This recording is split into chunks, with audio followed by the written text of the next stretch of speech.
The Roblox Innovation Awards 2026 has begun, and I'm extremely excited to say that Nullscape has been nominated for the Best Survival Experience category. This video is going to explain why you, my dear viewer, should vote for Nullscape instead of any of the other nominees. I will explain all the basic early game mechanics in case there are any of you that are interested in giving it your first play, and hopefully it's enough to reel you into becoming a fan of Nullscape. Now, what exactly is Nullscape? Nullscape is a co-op roguelike platformer collectathon arcade game. If you aren't chronically online or a loser, then you probably don't know a single word that I just said, and to that, I say I don't blame you. So let's go over it. When you go into Nullscape, and you spawn in, you'll notice that the lobby is looking trippy. Flashing effects, changing colors, weird filters over the screen. This is what the game is going to look like the whole way through. Obviously, there are settings that you can toggle to sort of, lower the intensity of them in case, you have sensitive eyes, but for the most part, this is what the game's going to be looking like. Pretty cool. Now, go ahead and press N to unlock your cursor and click the servers button on the bottom of the screen. Here, you can join any active game as long as it's during an intermission phase, but if you're playing it for the first time, then I would recommend making your own lobby by clicking the little plus in the corner, and starting it up on casual difficulty, as well as preferably solo. Now, let me say, this is just to get a feel for the game. Do not play the game exclusively on solo. That will be bad. The game is best played with a lot of people. So, again, I do not recommend exclusively playing this game on solo. This is just to learn the basics.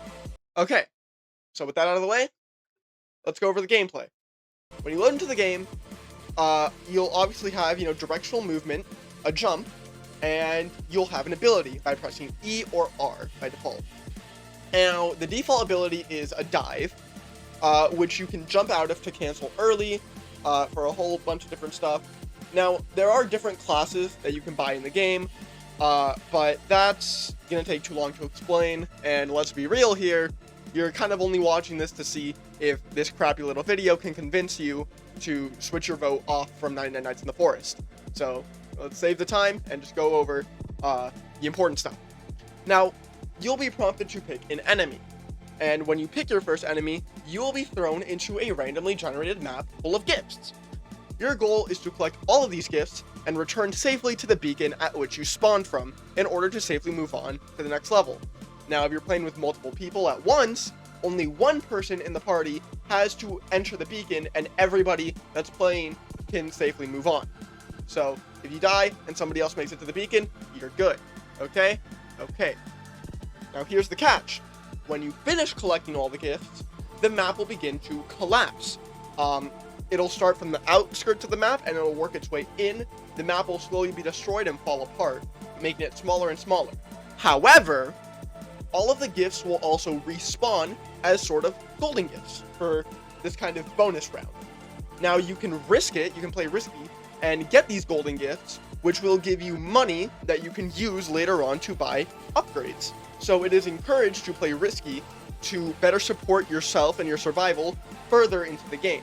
Now, upon completing the first or second level, you will probably be prompted to choose a curse.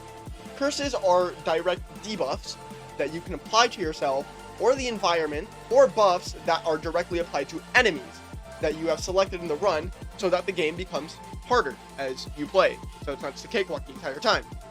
Now, some curses are kind of secretly blessings in disguise, might as well be upgrades, while others will instantly kill your run on the spot and you should not pick them whatsoever. Now, as I said twice already, upgrades. What are upgrades? Well, these are what you will be spending your valuable, ever so loving golden gifts on. They can do anything from increasing your movement speed, giving you a double jump, literally fly, and a whole bunch of other stuff. If you've been paying attention to the background footage, you might have noticed that the movement of this game is rather restricted, especially on the higher difficulties. Whenever I change directions really quickly, I'll sort of slide, or when I jump, my air control will be sort of, stiff and I can't really move. Buying these upgrades will directly lift these restrictions. They will make your movement more free, more capable to go wherever.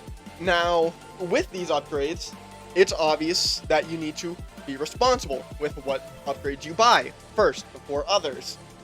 That's a whole nother thing that I'm not going to get into, but just remember, money first, everything else second. Okay.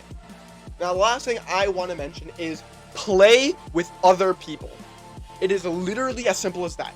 If you want to get far in the game, just play with other people. Go into a server that has a lot of people, or play with your friends. Now, playing by yourself and playing with other people can literally be the only difference between the game looking like this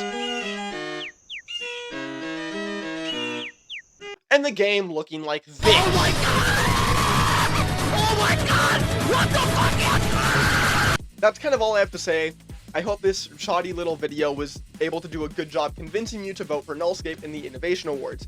It is genuinely an incredible game with so much passion poured into it. And the developers love making this game. It's super fun, and it is so surreal seeing it up against literal titans like Animal Hospital or 99 Nights in the Forest. And it would be so cool to see it win.